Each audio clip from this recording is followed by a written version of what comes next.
But I will say that more often than not, there is a calculation that I have made that acknowledges that race and prejudice is a real thing.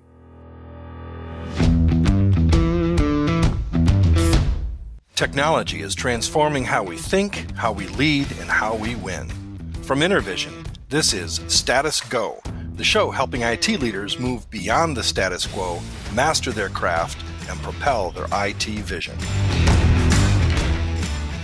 Earlier this summer, we here at Status Go began a series of conversations on the topic of race, specifically race in technology.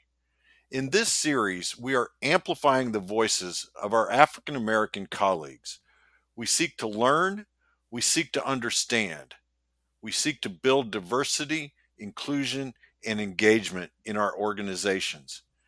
Intervision is committing to building this in our own organization. I'm your host, Jeff Tunt.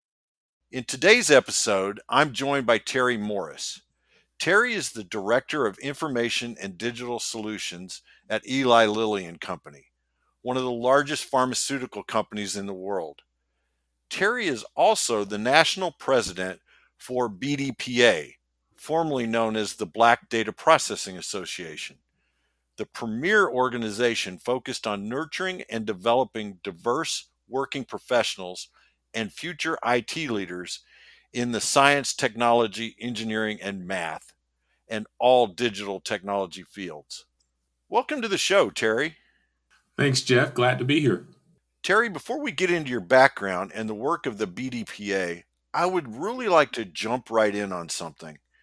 When you last spoke, you made a comment that really caught my attention. You said, as a black leader, you've been conditioned not to be a black leader. Can you talk to us a little bit about what you mean by that? Well, thanks again, Jeff, and look forward to the dialogue here today. You know, the no question that race is a thing in corporate America. I'm fortunate to work for a company where I believe we have been actively discussing race and seeking to enact awareness that can drive different results. You know, over the course of my professional career and just in living, it is something I grapple with day in and day out. When is it acceptable relative to the outcome that I'm seeking for me to be my authentic self versus when would it help the outcome that I'm seeking to seek to be less authentic, if that makes sense. And it's something I've really I've struggled with throughout my several decades of being a professional in the IT space. But I don't think it's just an IT challenge. But I will say that here the last couple of years, I feel the narrative and the cultural acceptance of authenticity increasing. That actually increasing in a way that has allowed me to feel more comfortable bringing more of myself to my day job and in anywhere else. So I personally feel like we're trending in the right direction. However, there's still a journey that needs to be progressed on. Terry, can you think of an example or a situation where you didn't bring your authentic self because you went through that thought process? I'm curious if that would help our audience understand a bit more about the complexities of having to navigate that. I unfortunately will be generic in this, but I will say that more often than not, there is a calculation that I have made that acknowledges that race and prejudice is a real thing. And so, Mhm. in my personal calculation, I have sought to minimize the impact of that potential. And let me give you just a little bit of context about a personal experience that I had just a few weeks ago, about a month ago. Um, One of the things I enjoy doing is cycling, my way Hmm. of combating the pandemic weight gain. um, Yeah. and so I was out on one of my longer rides. I was targeting 32 miles that day round trip, and in about 7 or so miles in, I was attacked by a white male cyclist. I mean, he knocked me unconscious. I had ended up with a severe concussion, and a whole host of things that I'm managing through. And as I'm told, because I was not conscious at that time, that that he said he stopped and he said to those that were around that I hope you all saw this. And then he got back on his bike and rode off as I was there left suffering. So that instance, reminds me that there are still vestiges of the past in our present today, Hmm. and some of that isn't left at the front doors of corporations. I would Yeah. offer that those behaviors aren't the majority, but they are prevalent. Just to put a pin on that sentence, I got a ping in my place of work uh, a couple of days after returning by a colleague who happens to be a physician, and they said that they came to my aid on that day. Um, and they subsequently went on to tell me that they held my head. And this was a white female. She held my Yeah. head to minimize the implication of any neurological damage. So, even in that experience, you got kind of a dichotomy Yeah. Yeah. that plays out. So, I offer that up as it's real to me and quite prevalent in my Yeah. lived experience. But I acknowledge that in the midst of the what might be pain, there is hope, and I prefer to focus on the hopeful side of situations of that sort. That's an excellent attitude for anyone to take. I can only imagine your internal dialogue in this last month, having to deal with that. You mentioned at the outset that you feel that progress is being made and you're able to bring more of your authentic self to situations. Is that a result of your calculation, as you describe it, taking in new inputs and seeing change, or are you feeling more confident? Is it all of the above? Yeah, it depends on the day. Quite honestly, and the situation and the individuals that I'm interacting with. You mentioned at the onset that one of my night jobs is the BDPA national president, and I can Mhm. tell you that here the past month, uh, every bit of energy I can put into BDPA, it would take it. It's a Yeah, volunteer role, so I have to be measured. yeah, yeah, However, it's passion on display. And I say it will take it because companies are coming to us looking for a vehicle to help meet, in some cases, their new desire for diverse talent. And I'd say in more cases, it's more aggression around the outcome that mm, I'm seeing a level of dissatisfaction now in the results that is translating into their desire for uh, to lean into this space. So that is also informing my hopefulness that I'm seeing a level of frustration around the lack of results where people are saying the previous actions aren't translating into the results that we now are fully committed to. yeah. You're right. I feel that as well. I feel that personally. I know you and I have spoken a little bit about that as well, Yeah. but I also feel that in the organizations that I'm involved in, that there is that dissatisfaction with the results, and when you look at African Americans in the tech space specifically, I think the numbers are like 8% Yeah. or something like that, and they haven't moved much Yeah. in the years. So we do have a lot of work to do. I'd love to back up and, if you don't mind, sharing a bit more of your story. How did you become involved in technology as you were going through your education and your schooling? Take us through that journey a little bit. Sure, sure.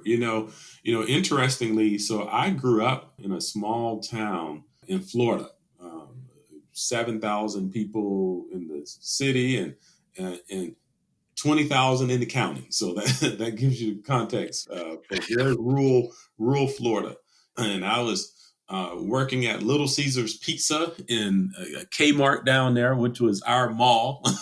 uh, and and I saved up $500. This was back in 1994, Hmm. and so I went to the one computer shop in town, and I had my $500, and I was ready to buy my first computer. And I just happened to run into the owner that day. He's normally not there. He's normally all over the country. I just happened to run into him, white gentleman, and I told him what I was looking to do, and he said, "Well, hey, let me give you a call in a few days." I really didn't understand why, Yep. so but he gave me a call a few days, and he said, "Well, I tell you what I want to do. I want to offer you a job creating web pages, and every check you get, we'll use half of it to pay for the computer, and half of it to go to you as compensation." And I'm like, "Is this a joke?"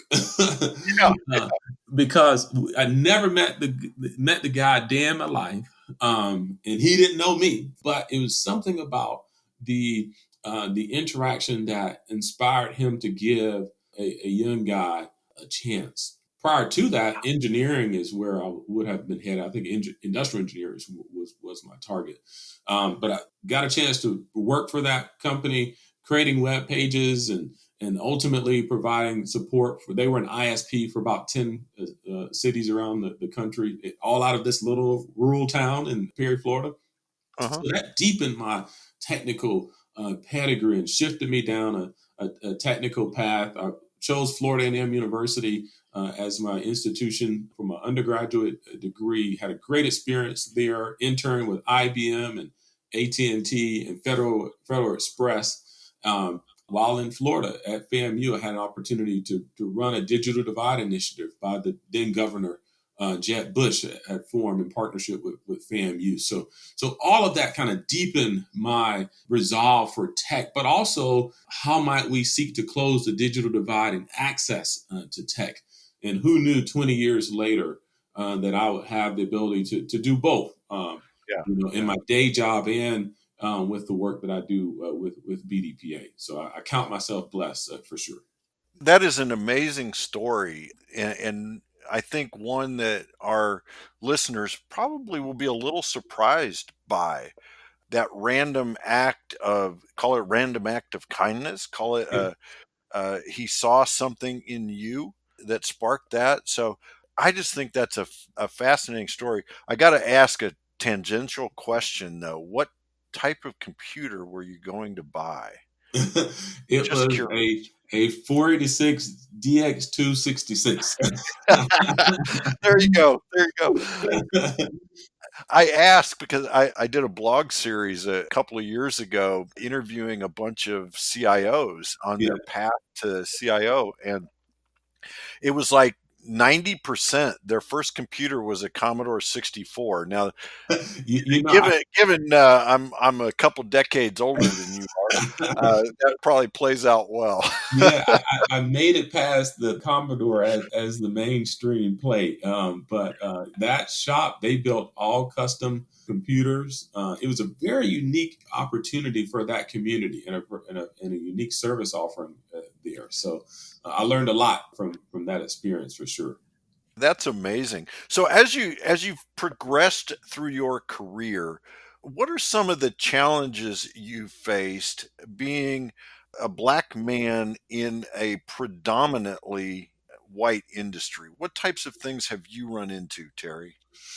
I think that And I think that this is common no matter the institution, because in all of my peer communities, the refrain is the same, that the relevance and potential um, to be acknowledged in the midst of the majority culture where there are less degrees of difference, it is a challenge.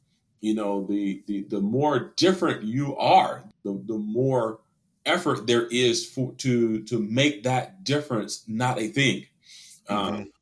It is something that I've faced. It is a something that we in BDPA recognize as a thing, and we are constantly trying to help our constituents seek to understand the dynamics that ultimately have to be managed such that they can reach their full potential. Because um, some of the messaging we've been leveraging is the future is now, and companies. And I had a great appreciation for the conversation yesterday with the speaker that was given a very evidence based framework for how the inherent implications of ignoring race or ignoring diversity in the even the product world. Right. You will do stupid stuff and Yeah. that ultimately undermine your existence or potential to exist because you didn't do the hard you didn't do the work to ensure that those who are making decisions and informing the choices bring enough perspective to ensure that you're covered.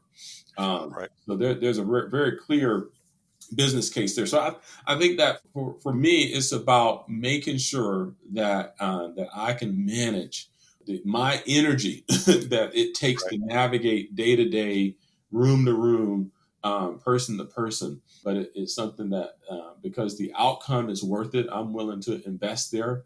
Right. But it is tiring. That's Yeah. the Yeah. least. That's one of the things that I think in the last few weeks since the killing of George Floyd, that's one of the things that I've heard probably most often is how tired one gets when they have to fight those fights, not literally, but fight those fights when you have to make the calculation on bringing your authentic self. It just wears on you, and to the point that some are tired of trying to, I'll use air quotes that our audience can't see, teach us about the experience. And that's one of the reasons I really appreciate you coming on this show, Terry, because I empathize with that feeling of tiredness of the energy. And I'm glad to hear you're encouraged by some of the action, some of the activity that you've seen recently. I'd love to turn our attention to the BDPA. As we said at the intro, you're the national president. It's your night job, I think you called it. Uh, Tell us a little bit about that organization and how that organization has shaped your career since you got involved with it. Yeah, so BDPA was founded back in 1975. We celebrate 45 years of existence this year. The two founders were David Wembley and Earl Pace. David Wembley is no longer with us, but what Earl Pace is, I actually had occasion to check in with Mr. Pace yesterday. We had a good chat. Excellent. Um, BDPA was founded by those individuals acknowledging that, back in 1975, there weren't a lot of individuals that looked like them in the technology at that point. Of course, back then, data processing was one of the brands that this industry was using. So they Right. decided in the Philadelphia, DC area, hey, we need to we need to create a platform where people like us can grow and develop and nurture each other into their full potential. Hmm. And that was the genesis of BDPA back in 1975. And over the years, it has evolved into the fulfillment of its current model, to advance careers from the classroom to the boardroom. So we have a whole host of programs for youth and For those who might be interested in pursuing a PhD, there is a research-based competition that we call the IT Showcase that's been going for 30 plus years. I think we're on year 32 now. Have produced Black PhDs that are teaching around the U.S. Through that program. We have a newer program that's a mobile application development competition that's available for our youth. And we have a high school computing competition that is available for young people. So this summer, for example, at our conference, we'll have dozens of students that are from around the country competing for scholarships and awards. And that ultimately is a culmination of weeks of training within their local chapters. And of course, this year has challenged us a bit because of the COVID and social distance and all that goes into that the stewardship of our person, COVID-19. But we've fought past many of the barriers. So most of our programming with our young people are virtual. I have a 14-year-old daughter, and every Saturday morning, and basically since January, she has been in classes, learning how to code, learning how to interact with dynamic databases, having personal development, and it will culminate here in a couple of weeks at our national conference. Oh, But that's that's kind of the great. youth side. The adult professional side of our world, every other week we have an opportunity for one of our members or our friends to come and share a career and or tech talk that is intended to inspire and encourage and bring about awareness around the digital technology and digital transformations so that the barriers for progress are less. So, how many chapters across? Is it, first of all, let me ask, is it a national organization or an international organization? No, very good question. It is a national organization. We have about 30 chapters in most urban areas around the country. We have about 1,000 paid members. However, we aren't overly legalistic around engagement. we Sure. While membership for adults is $100 and for youth $25, we've consciously decided that we want BDPA to be available for everyone, and membership is preferred, not required. Yeah. I think that's a great approach as well. It removes one of the barriers to people becoming members, right? And helps them get involved. Absolutely. And forgive me if you mentioned this, but how many members? What's the size of the organization these days? So our paid membership, we have about 1,000 paid members. Okay. However, our network has about 10,000 in it, Okay. because it has been around for a long time, and it a broad range from youth to adult professionals and CIOs, CEOs of companies that make up the membership of BDPA. So, for example, the CIO for Deloitte, he wouldn't mind me saying this, Larry Quinlan is a member a lifetime member of BDPA, and is always readily available whenever we need something. I called him up here a couple of weeks ago and asked him to do a COVID-19 panel for us. And he readily accepted. So, we have access to diverse and majority members across tech that want to lean into making a difference in CBDPA as a vehicle to do just that. Now, how did you get involved? When in your career, and kind of how did you become involved, and then how did you grow to be the national president? No, great question. So before 2010, I had no idea that there was a BDPA. And my employer Lilly decided to partner with BDPA as a engagement mechanism for recruiting talent and developing leaders, which are two levers that BDPA is, of course, a platform to facilitate. So I started BDPA because of my employer, or started working with BDPA because of my employer. BDPA has been available for corporations for many a years as a mechanism for leadership development, talent recruitment, and beyond. So in 2010, I was given an opportunity to attend the BDPA conference in Raleigh, North Carolina. BDPA typically moves its conference around from city to city um, to create more opportunities and more exposure. So Raleigh was my first BDPA conference. And the interesting thing is that BDPA has partnered with another group called the IT Senior Management Forum, ITSMF, Oh, which yeah. is a group made up of primarily Black senior IT leaders within large corporations. And so they would always have their meeting together. So you would have youth, college students, adult professionals, and these senior leaders all under one umbrella. And I just was enamored by the culture, the experience, and the richness of the content that BDPA was able to enable for me through its national conference. So I became a fan and would go to BDPA conferences as often as I could, and also began to get engaged with the local Indianapolis chapter for BDPA. Back in 2014, the Indianapolis chapter hosted the national conference for BDPA. And I didn't plan to become the president for BDPA in 2014. Unfortunately, the then president took a job in Florida, and I was the next person up. so so the year that the conference was coming to Indianapolis for the first time, I was the newly minted president for Oh, the local Indianapolis chapter. no pressure, man. No Yeah, pressure. lucky me.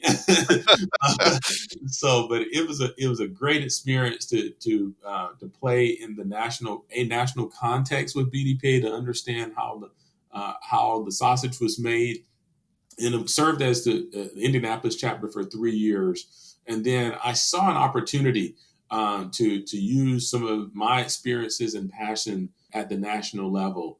And BDPA elected me national president in 2018, and in 2017 to start a term in 2018. I was reelected last year for a term that is 2020 through 2021. Then I'm term limited. So I would have given, I actually, because our bylaws had just recently changed, I believe I am the first two-term president within our organization, because our bylaws previously didn't allow for it. Well, that's excellent. And I think it's well deserved based on what I've seen and heard others as they speak of you and your career. Terry, what if I'm not a Black data processing professional? Can I get involved with BDPA? Can I become a member? Can I attend conference? Absolutely. And while BDPA, or data processing, is our heritage, it is not our emphasis in current state. We enable digital thought leadership in all things digital. I mean, the entire continuum of digital.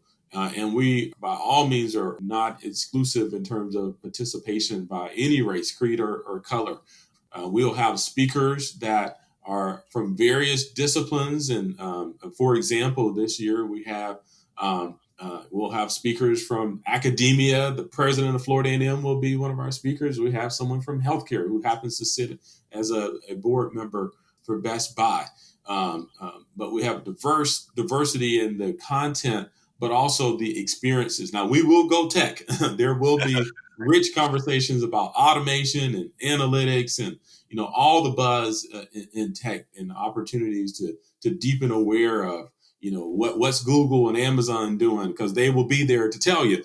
Right, right. But there's also opportunities to have deepen your readiness for your career development, because LinkedIn will be there to facilitate experiences for you. Before we wrap, could you tell us a little bit more about the annual conference, how people can get involved? I know it's going to be a little bit different this year given the COVID environment. So tell us a little bit about the conference and how people can find it and register for it. Well, absolutely. If you go to BDPA 2020.com, BDPA 2020.com, you will see everything you need to know about the conference. Who's going to be there, what our schedule is. It is scheduled this year from August 20th through the 22nd. We are powered by Six Connect. It is a virtual, really world-class virtual conference platform that is intended to really make it easy and seamless for you to go from one point to another. While you will physically sit in the same spot, you will feel like you've been from room to room. You've been able to traverse corridors and have fluid interactions with anybody who is having an experience. And we also have a career fair as a part of our conference. I think we're having about 40 companies that will be participating there, and they are hiring from all over the country, looking for talent. Diverse talent is a primary focus, but not exclusive. So anyone is very much available to come across the technology discipline, and there may very well be an opportunity for you. And I should say, our career fair is free. The conference is at a cost of $150 for adults and $50 for students, but the career fair is free. Anyone can come to the career fair, and either of them are accessible from bdpa2020.com. Excellent. So some of our audience might be listening to this after the conference. Will there be recordings of some of the sessions available for people to see after the fact? Yes, there will be, and we will make that available from bdpa2020.com as well. Okay, excellent. Absolutely. Excellent. Terry, one of our goals behind this series on race is to not only learn, but to create a bias for action. Our audience has listened to us for about 30 minutes, maybe a little bit more. What are some things they should do tomorrow because they listened to you and I today? You know, I heard a quote here last week, and they didn't know who said it, so I can't tell you who said it. But the quote was, diversity is a reflection of your heart. And so, if you want your heart to reflect a progressive view of what is possible for all, then you have to lean there in. Um, and what I'd encourage is that everybody's version of leaning in is going to be different. I won't seek to prescribe, hey, do these three things, and then you can be certified as someone who's leaning into diversity. So everybody's version of leaning in is going to be different. But I will encourage everyone to pick a version. Pick your version of progress. And then once you've made progress or hit your definition of success, then set another goal in that context, whether it be in your organization and or for you personally in the space of diversity and inclusion. If everyone consciously choose to make progress and hold themselves accountable for that, in the not too distant future, the aggregate will feel it because we are what make up the tapestry of this landscape. So if everyone leans in and choose consciously to make progress, progress will be felt. I think that is great advice, Terry. Thank you so much for that. I know our audience, many will choose to lean in. And I think you're absolutely right. That's how change begins to happen. Terry, I got to thank you so much. I know right now, especially a week or so in front of conference, you have to just be slammed busy. And I really appreciate the time, especially considering the incident that you described at the outset. I just want you to know how much I personally appreciate talking with you several times over the last month or so and your participation in this podcast, as well as the webinar that we had yesterday that you referenced earlier. I just thank you so much. No problem. Glad to be here. Great work you're doing here. So was happy to participate. To our audience, if you have a question or want to learn more, go to intervision.com. The show notes will provide links and contact information, and we'll be sure and link to the bdpa2020.com site in the show notes as well. This is Jeff Tunn for Terry Morris. Thank you very much for listening. You've been listening to the Status Go podcast. You can subscribe on iTunes or get more information at intervision.com. If you'd like to contribute to the conversation, find Intervision on Facebook, LinkedIn, or Twitter. Thank you for listening. Until next time.